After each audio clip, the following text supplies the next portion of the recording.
สัมพุทธัสสะนะโมตัสสะภะคะวะโตอะระหะโตสัมมาสัมพุทธัสสะนะโมตัสสะภะคะวะโตอะระหะโตสัมมาสัมพุทธัสสะขอนอบน้อมต่อองค์สมเด็จพระสัมมาสัมพุทธเจ้าหลวงแม่จะพูดเป็น2 ภาษานะขอภาษาไทยก่อนหรือภาษาไทยทีหลังภาษาไทยก่อนทำไมให้ภาษาไทยก่อนคะแล้วให้คนภาษาฝรั่งเขารอเหรอ I asked them whether I should speak Thai first or speak English first. They said speak Thai first. I said that's selfish. Today I will speak in English first.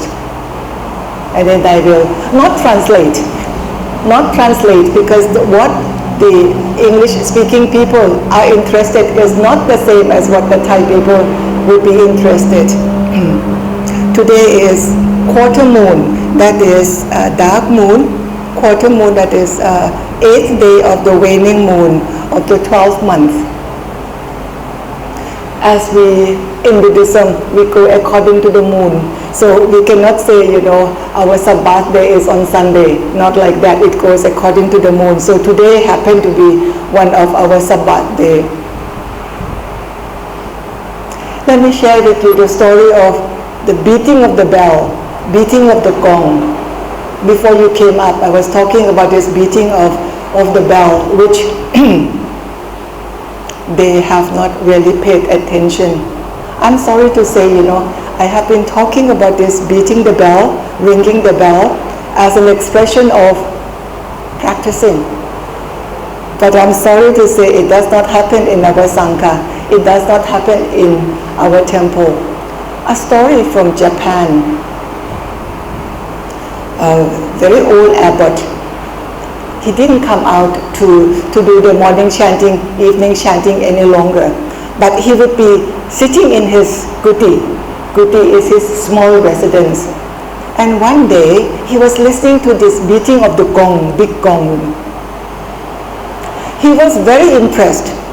That particular evening, somebody beat the gong, and the abbot was so impressed that he called to see the person who actually beat the gong. So the senior monk brought this little temple boy who just arrived that day, who happened to be beating the gong. So this little boy was coming in front of the abbot and seated in front of him. So the abbot was so surprised, that this is not an experienced person, not someone who has been practicing so well, but this little thing. So the old abbot asked, my little boy, my young man, what were you thinking of when you actually beat the gong? The little boy said, I was thinking of my mother. So he beat the gong with all the energy that he had for his mother. Beating the gong is like that. It is a practice that expresses your sincerity in your practice. How do you control your mind? How do you control your body? Your body is the hand. How do you control the string when you pull the string? And how do you control when that particular iron bar actually hit the bell? You see, how do you make it into one? That is real practice. Real practice. In Zen practice, it talks about this, the fish and the painter who paint the fish and the brush becomes one. So beating of the bell or beating of the gong, it's an expression of the practice. Here, I have listened for a long time. I have not been able to say yet which one is actually expressing the beating of the bell, which actually expresses that beating, that practice of the mind. Today I did not know that Madeline would be here. Oh, actually I saw you yesterday, but I was planning to talk to my Sangha and my small community about training the mind. training the mind. The mind is like monkey. The untrained mind is like a monkey, moving all over all the time, cannot stop. So for someone who never practiced the training of the mind before, they will find difficulty in sitting to meditate because very jumpy. The mind is very jumpy like monkey. So today I'm talking about one of the technique, cannot yet pin down that mind, but at least to narrow down the space so that the monkey will not be jumping so far, so far away and so in all direction. I just think about this connection of thought. So I will give them Thai word, one Thai word, ขันนะให้คิดถึงขันนะหรือแม่พูดถึงขันขันอะไรบ้างที่มันเกี่ยวกับขัน whatever is connected to the word ขัน ขัน could be a noun, could be a verb, could be in Sanskrit, could be in Thai, and it means different thing. But we are going to draw them, in whatever connection, we are going to draw them only in this area of the practice. Suppose if I said ขัน ขัน means the bowl, the one that you scoop the water, that is the bowl, that is ขัน. This ขัน, you can talk about the bowl in different directions, but I want you to focus on Vinaya. I want you to talk about this bowl within the Vinaya.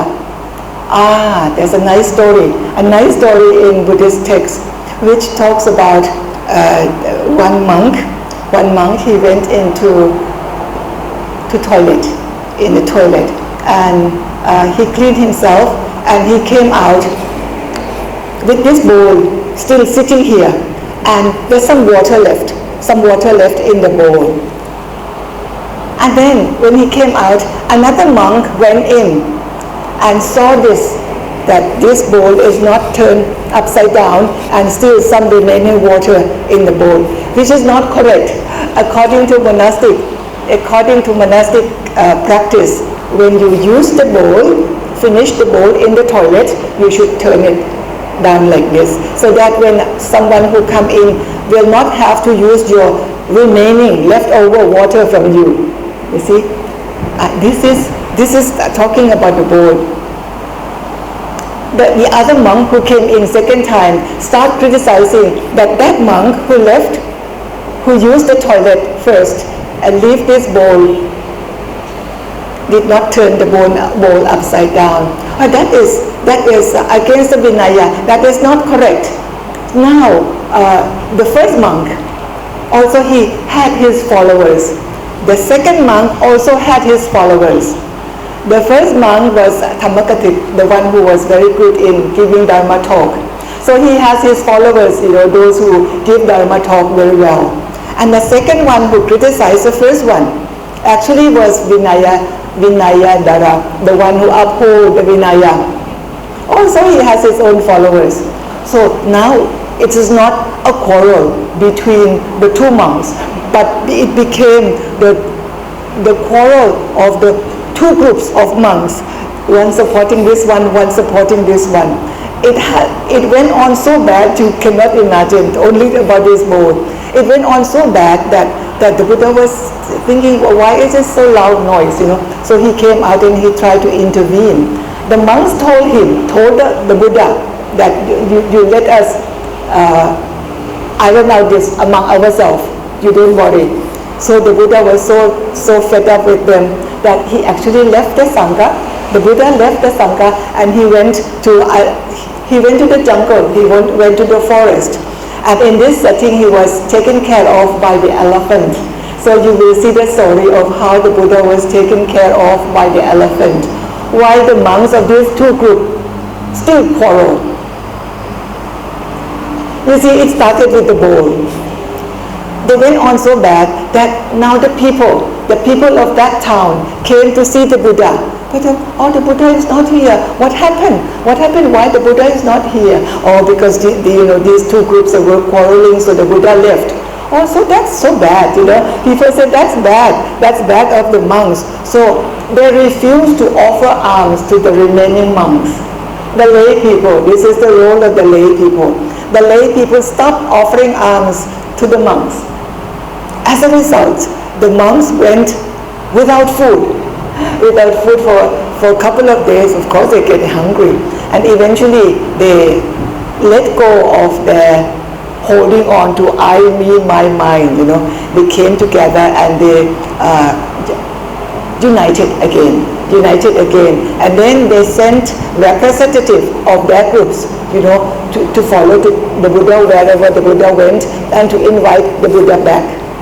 So imagine this story starts with only the bowl, but it went so far.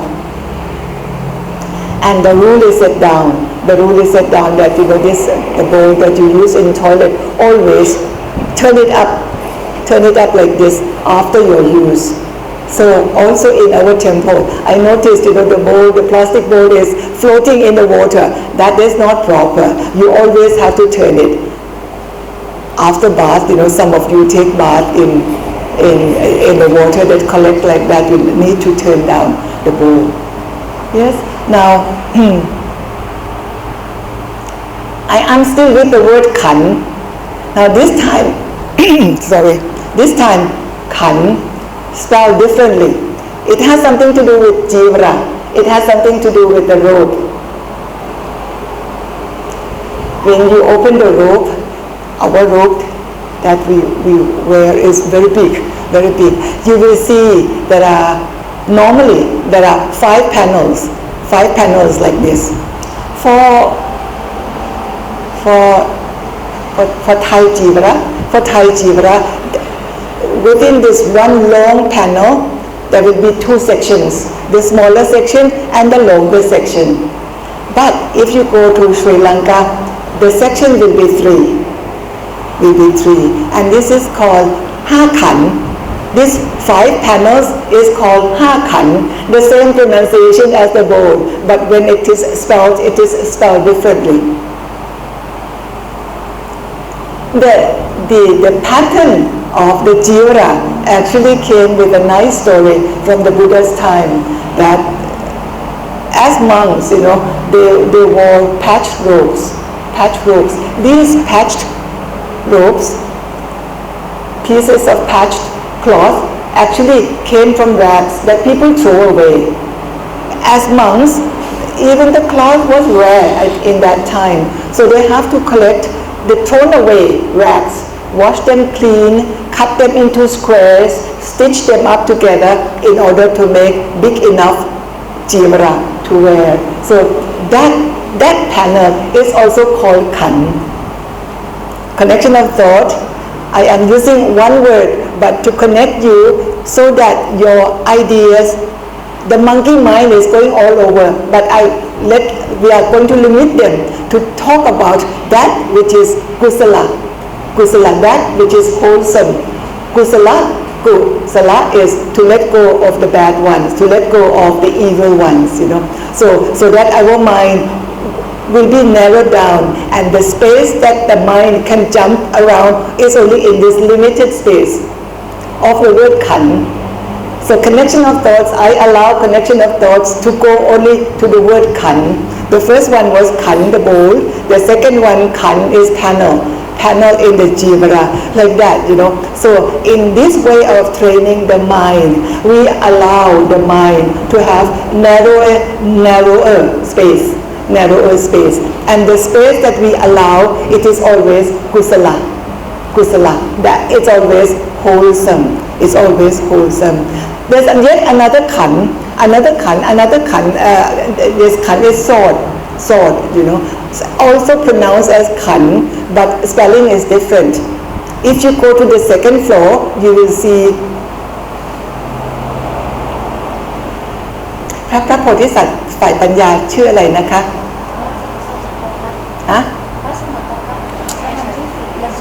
มันชุสีขอบคุณค่ะมันชุสี You will see the painting of Manjushri. Manjushri is the Bodhisattva of wisdom, and he would be holding a sword. This is also Khan, holding a sword like that, and at the end of the sword actually is a flame of fire. That sword is to cut off that which is defilement, to cut through defilement. So that is also Khan. So when we think of this different Khan, the same sounding in these words, we realize, we narrow down to how we should remove defilement. Just like the Bodhisattva Manjushri, how he severed defilement, how to cut through defilement in order to, our path for the practice will be clearer. So this is connection of thought. That is one technique of for us to help us narrow down the space for our mind to wander, so that it narrow down only to kusala, that which is wholesome. Okay, understand? Now I will speak in Thai for them, so that now you can compare the English and the Thai version. หลวงแม่พูดถึง